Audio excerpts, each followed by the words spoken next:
안녕히 주무셨습니까? 미국에 돌아와서 저희 집에서 문안 드립니다. 자, 기도합시다. 성령 하나님, 오늘 사도행전 13장 다시 돌아가서 읽어가며 말씀 전합니다. 오늘도 부응하고 오늘도 승리할 수 있도록 도와주시옵소서. 할렐루야. 감사하며 찬양하며 예수님의 이름으로 기도합니다. 아멘. 오늘은 정말 간증이 많네요. 제가 집에 돌아왔더니 전번에 내가 떨어뜨린 이거를 애들이 다시 만들었었어요. 닥터 바보 데일리 리바이벌 이렇게 매일 부흥을 했는데, 문제는 이번 사인은 키면 이게 없어져 버리죠. 그래서 아이고 이거 어떻게 고쳐야겠습니다. 뭐 빨간 거로 하든지 큰 거로 하든지 아주 딱 여기다 모셔놓고 우리가 계속하는 이 책, 그죠?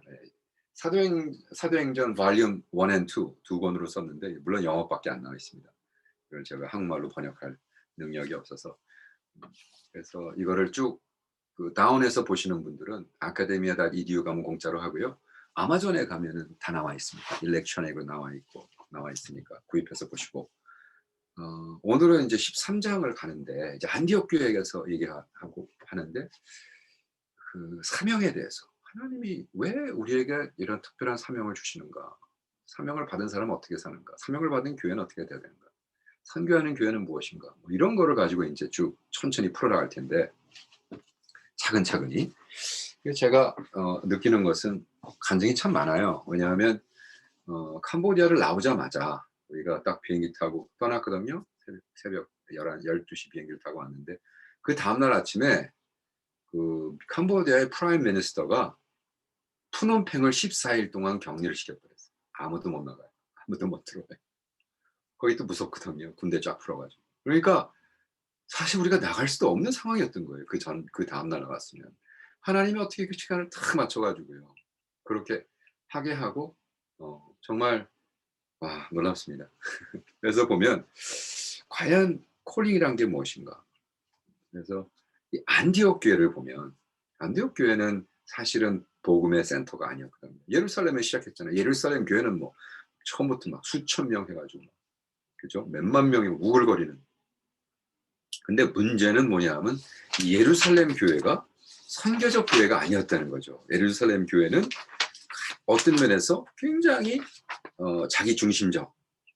그래서 문제분이 뭐 다 연구하는 거죠. 보면은 2000년 전에 있었던 예루살렘 교회는 그냥 이스라엘 백성, 주이시 사람들만 모여가지고, 근데 서로 있다 보니까 성령의 부흥이 확 일어난 다음에 그것이 죽어버리면 어떻게 되는 줄 아세요? 종교적으로 되고, 그 다음에 곧 말도 안 되는 거하고 싸우는 거예요.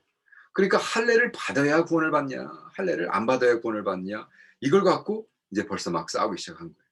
네, 참 문제죠. 네. 그래서 센터가 옮겨가는 거예요, 안티옥으로. 이제 거기에 대해서 우리가 오늘 배울 건데, 안티옥 교회가 왜 그렇게 되느냐. 근데 보면은 사명이 있는 사람과 사명이 없는 사람은 어떤 삶을 사느냐, 이제 이런 거를 제가 얘기하고 싶은데, 저도 뭐 그때 당시 이 메시지는 16년 전에 제가 오이카스키라는 교회에서 설교할 때 썼던 건데, 그때 보니까 와, 내가 정말 이런 이야기를 썼구나. 빌리 그램에 대한 얘기를 썼습니다. 빌리 그램이 Just as I Am이라는 책을 썼어요. 빌리 그램 컨퍼런스 끝나면은 그 노래하죠. Just as I Am. 그 노래에 맞춰서 쫙 나오잖아요. 근데 Just as I Am이라는 책에 어떤 이야기를 쓰고 있냐면, 제가 아마 그때 읽고는 여기다 써놓은 것 같아요. 빌리 그램하고 루트 그램하고 이제 캐리비안 아일랜드를 놀러 갔는데, 거기에 막 억만장자가 자기를 초대했다는 거예요. 그 집에 가서 놀러 갔더니 그냥 기가 번쩍한 빌리언웨어 집이니까 얼마나. 근데 75살 난 그 주인이 점심을 먹으면서 계속해서 울먹이면서 이렇게 간증을 하는 거예요. 목사님, 저는 지금 우리 바닷가에 앞에 있는 야트 제일 큰 거 제 거고요. 비행기도 있고요. 옆에 헬리콥터도 있고, 뭐 가고 싶은 거 다 할 수 있는데 저는 이렇게 괴롭습니다. 저는 이렇게 행복하지 않습니다. 그래서 빌리 그램하고 루트 그램이 예수를 소개하고 전도하려고 그랬는데 했다는 거죠. 그러고는 참, 야, 이렇게 많은 걸 가지고도 불행하게 사는 게 참 신기하다. 그러고 자기가 있는 거처로 내려왔어.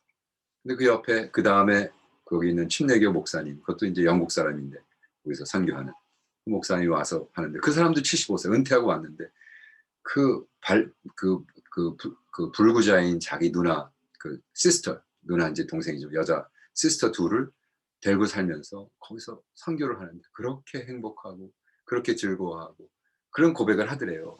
목사님, 저는 뭐 가진 건 별로 없지만 세상 이 캐리비안 이 아일랜드 제가 제일 행복합니다. 그게 뭐냐? 뭐가 우리를 행복해 하느냐 하면서 하나님이 주신 사명이 아닐까 이런 얘기를 하셨어요. 아, 맞다. 우리는 뭐 내가 얼마큼 잘 살고 뭐 이게 아니죠. 그렇다고 지금 내가 얘기했다고 해서 자 그럼 여러분 다 같이 가난해집시다. 이게 아니고 왜 가난해져요? 아, 누리면서 사세요. 어?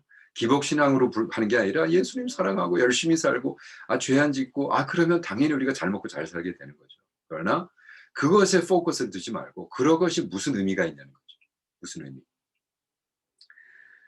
여기 사도행전 1장 8절을 보면 네가 성령을 받을 것이면 너희가 가서 이 성령을 가지고 예루살렘과 주디아 사마리아 and the earth까지 땅 끝까지 가서 내 복음을 전해. 네가 성령 너 you 그 you가 단수로 써 있어요.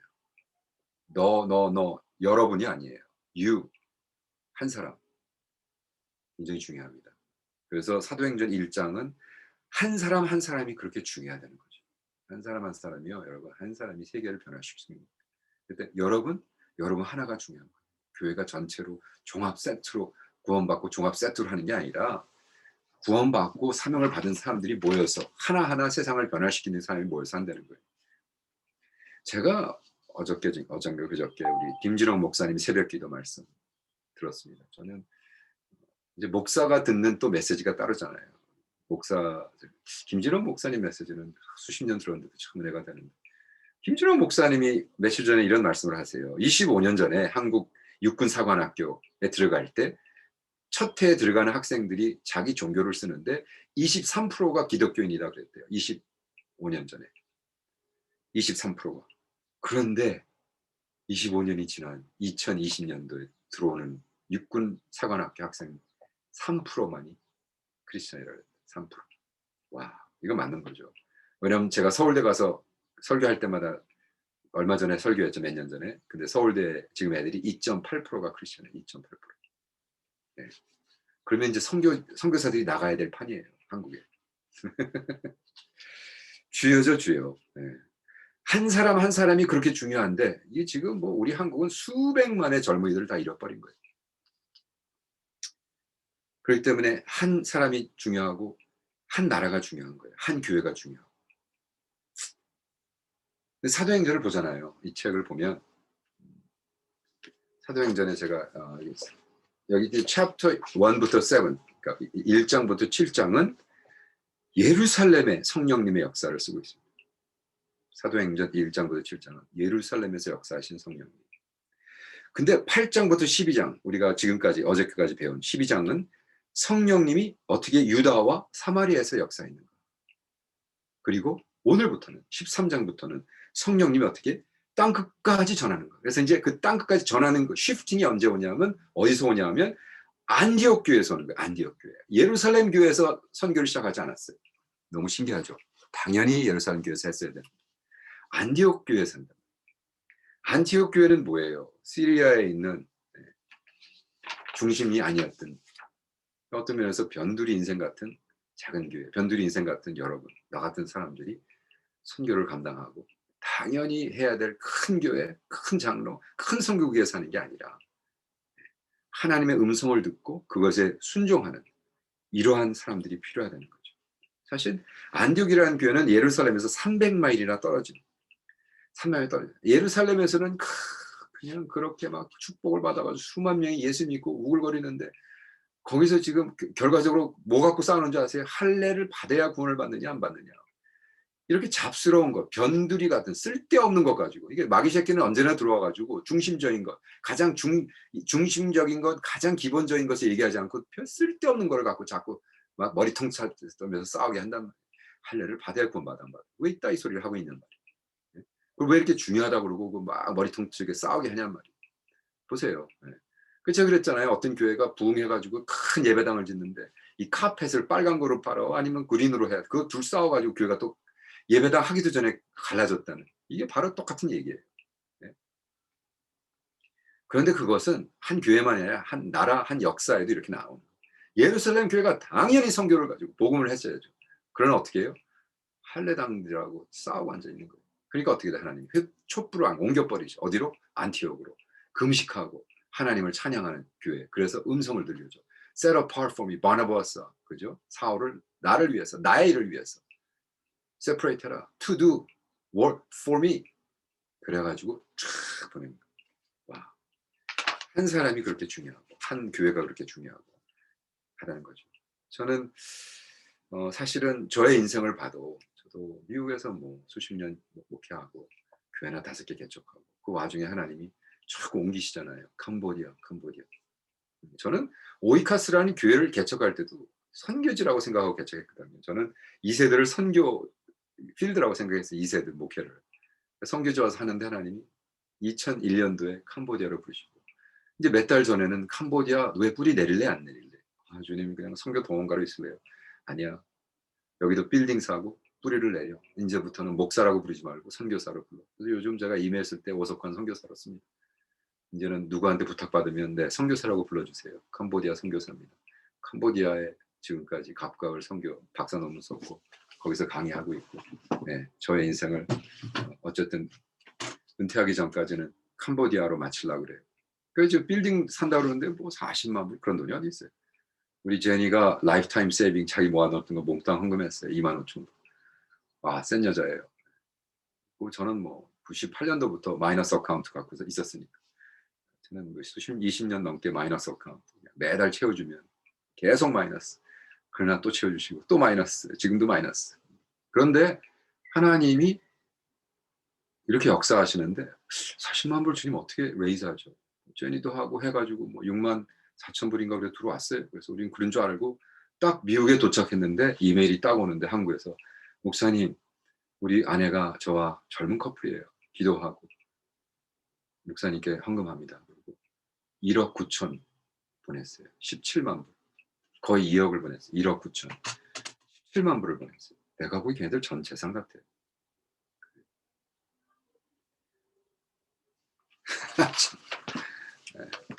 그래서 어이가 없더라고요. 우리가 너무 공허해서 그걸 받아보고 서로 이렇게 쳐다보면서 아니 뭐 우리한테 그렇게 해야 될 이유가 없는 친구들이에요. 네. 뭐 제 설교 한 2-3번 들었나. 그죠? 제가 부흥회 할 때 홍콩에서 만났고 그 다음에 좀 신앙적으로 힘들다 그래서 만나서 밥 몇 번 사주고 신기한 게 2년 전인가 결혼식을 와달라고 그런데 사실 제가 미국에서 그 결혼식에서 주례를 쓰는 것도 아니고 그냥 와달라고 그래서 갈게 그러고 한국까지 가서 제가 결혼식 참석했다 온 적이 있어요. 우리 아내가 그 왜 가? 바쁜데 당신 몰라 하나님이 가래. 근데 그 형제가 네, 자기 전 재산을 바치는 거예요. 하나님이 분명히 그랬거든요. 이 빌딩은 정말 레프트필드에서 네가 상상하지 않은 사람에게서 헌금받아 살 거다. 그래서 지금 계산해 보니까요. 오늘 와가지고 그 컴퓨터에 넣어봤더니 23만 7천 불이 23만 7천 불이 들어온 거예요. 그래서. 물론 40만에 딱 거의 반 넘었는데 할렐루야죠. 네. 그렇게 우리는 우리의 사역과 이것을 자꾸 우리가 생각하고 그 안에 사명 주시고 하나님이 한 사람 한 사람 불러서 하시는 걸 믿습니다. 그래서 저는 이 안티옥이라는 교회 그래서 저의 삶도 미국에서 교회 5개 개척하고 막 선교하자고 아무리 외쳐도 네, 교회가 성장하면 할수록 자꾸 자기네 거 우리 거 네. 그러니까 gathering과 scattering이 텐션이 있어야 되는데 gathering에서 뭐 300, 400 뭐 모이는 교회도 있어요. 근데 300, 400, 20년도 300이고 지금도 300이고 그래서 저희들은 조금 더 그래서 하나님이 이제 쉬프팅 하시는구나. 저의 선교적 저의 신앙의 센터를 이제 미국에서 캄보디아로 쉬프팅 하시는구나 깨닫는 거야. 그래서 저는 캄보디아에서 선교하는 선교적 그래서 선교사를 양성하는 그래서 저는 캄보디아에서 인터넷을 통해서 선교사들을 키우려고 그래요. 캄보디아뿐만이 아니라 선교적 인생을 사는 그러한 제자들을 그래서 제가 그 중에 첫 번째 단추가 뭔지 아세요 여러분? 데일리 리바이벌 매일 부흥. 그래서 한국말이나 영어 하는 사람들 중에서 나랑 매일 신앙 공부 매일 성경 공부하고 그죠? 일주일에 한 번씩 기도에 모이고 기도에도 동참하고 그 다음에 선교에 동참하고 선교사로서 내가 키울 거야. 그래서 선교사 101 이런 거 해가지고 선교적 삶을 사는 것 그래가지고 선교적 삶에 대한 책 쓴 사람과 강의도 하고 논의도 하고 우리가 어떻게 하면 선교를 해야 되는가? 우리의 센터가 시프팅 됐을 때 어떻게 하고 살아야 되는가? 뭐 이런 것을 하려고 합니다. 익사이팅합니다. 그래서 그래서 하나 말씀이라도 읽어야겠죠. 그래서 오늘 사도행전 13장 1절 안디옥 교회에 할렐루야 라고 하면서 안디옥 교회에 부신 사명이 여러분 사명이 되도록 축원합니다. 할렐루야. 사랑하는 성령님 오셔서 우리의 삶이 이렇게 선교적 삶이 되도록 하시고 주님이 부르심에 따라 합당하게 있어서 행복한 것이 아니라 가난해도 없어도 주의 사명 때문에 기뻐하고 찬양하는 우리 될 수 있도록 도와주시옵소서. 감사 찬양하며 예수님의 이름으로 기도합니다. 아멘. 아멘이시죠? 사랑하는 형제님들, 자매님들. 자, 사랑합니다. 내일 봬요. 바이.